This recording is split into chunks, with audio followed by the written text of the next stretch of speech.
While we choose to honor many who worked most often from the stage, there are many others we have lost that made a significant contribution to music off the stage. Folks who never sought the spotlight, but helped enrich the lives of those who did. This year we have chosen to honor two outstanding men who left us in 2018.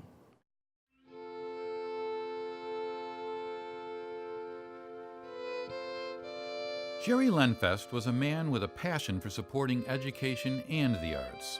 Over the years, he personally invested to help many different efforts in and around the city of Philadelphia, Pennsylvania.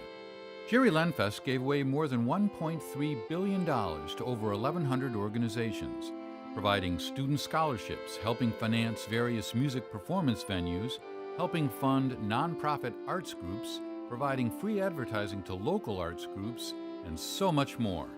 His generosity remade the educational, cultural, and media sectors of Philadelphia, making him one of the city's most dynamic civic leaders of the last century.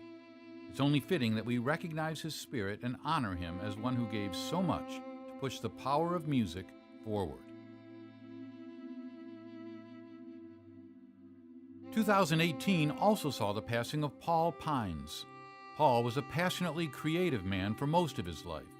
He was a published poet, a novelist, a distinguished literature professor, and, for purposes here, a major league jazz entrepreneur. After graduating from college in 1961, Paul moved to New York, where he found his artistic home among the poets, writers, artists, and musicians that were flourishing there at that time.